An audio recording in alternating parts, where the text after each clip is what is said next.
the cloud of volcanic smoke would have prevented sunlight from coming in. Now, that happens when real volcanoes go off.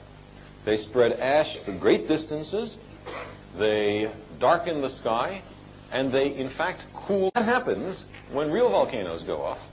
They spread ash for great distances, they darken the sky, and they in fact cool the planet. And it is possible that in the time, 1 billion years ago or so, when the great volcanoes erupted on Mars, that there were substantial changes in climate which were the result of those eruptions. Now, I will come back to the question of climate change in a little bit, but right now I would like to go on to the next nice thing we found in the Mariner 9 mission. In looking at the polar caps, we found we could see them through the dust because they had high contrast. And here you can see 4 pictures of the polar cap.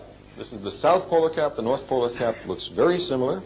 And here you can see an outrider, a piece of frosted ground, which we see here in the 14th day of the mission, but here, by the 21st day of the mission, it has entirely gone. The cap is receding.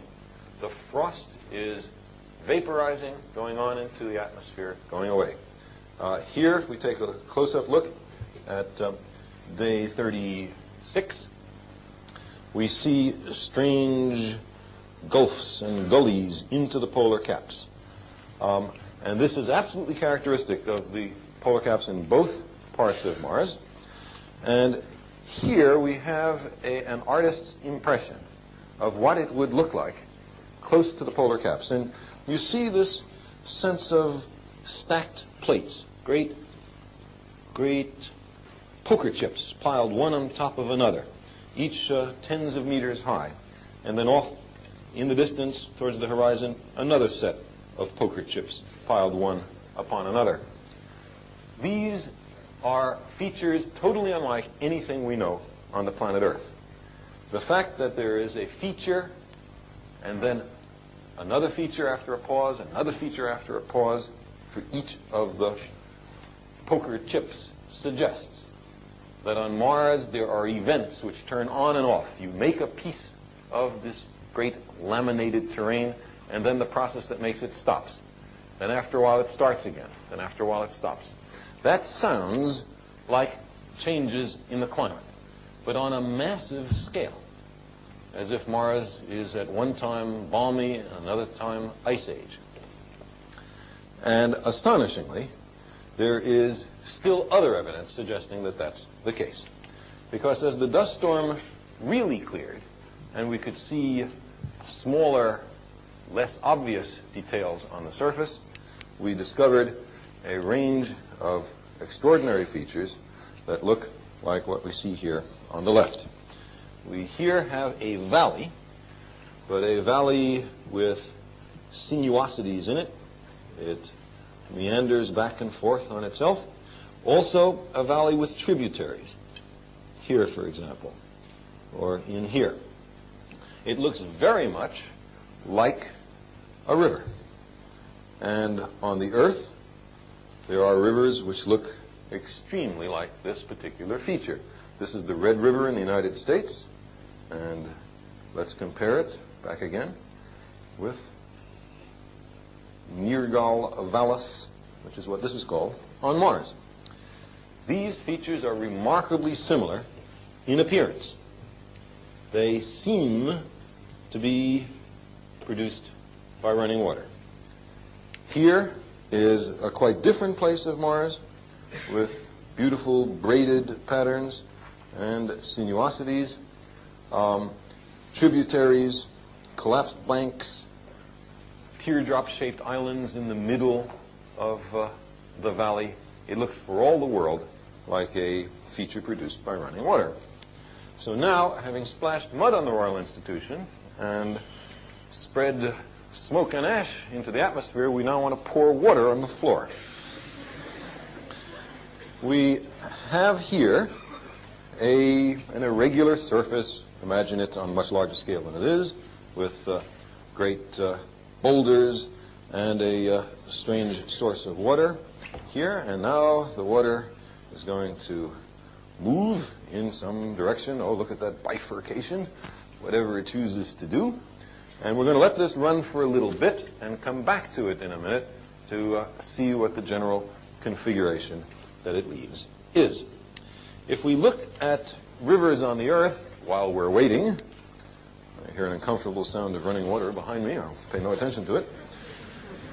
We see there are places where beautiful braided patterns exist. This is in the terrestrial Arctic.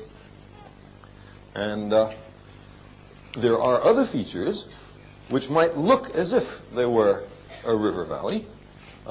This feature right here, for example. But it is not a river valley. It is a collapsed lava tube. Lava has made a channel for itself under the ground, and the overburden has collapsed, permitting us to see the course through which the lava flowed.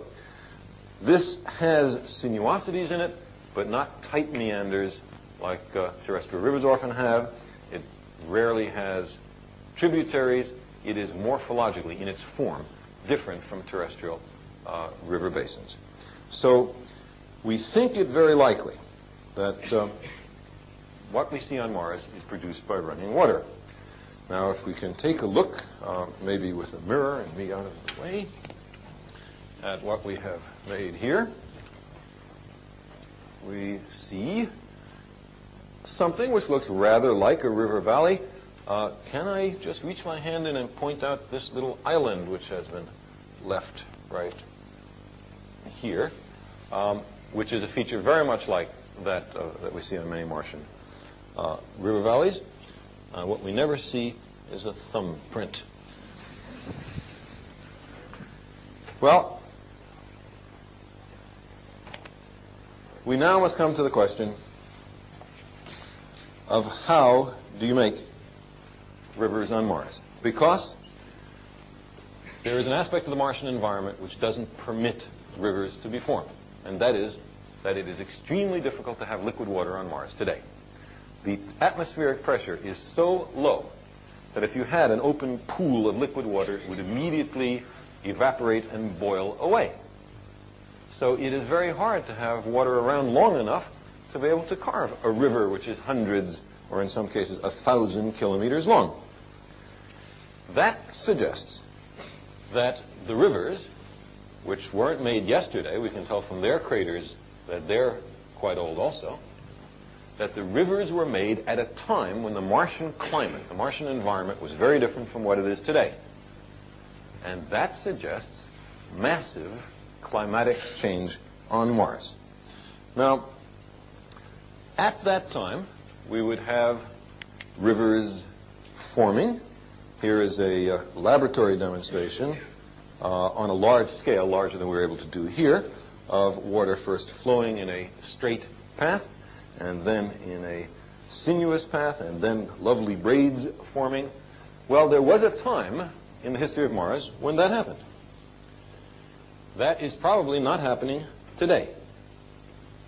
There was therefore once a time when Mars had higher pressures, higher temperatures, and abundant surface liquid water. That is, when Mars was, in these senses, much more Earth-like. Today, Mars has a low atmospheric pressure, is on the average quite cold, has very little surface liquid water. It is in a deep ice age. Now, how can you have such a massive change in climate, even though it's over a period of hundreds of millions or billions of years? Well, first thing to remember is that the Earth has had massive changes in climate as well. Here is a model of the Earth, and we have taped to the top of it the maximum extent of the polar cap at the time of the last great ice age, some 10 or so million years ago. And we can see that it's extended down quite far into Europe. London miraculously has escaped being covered by ice, but Chicago is buried under 2 miles of ice, which must make things uncomfortable for anyone who lives in Chicago. Some 10 or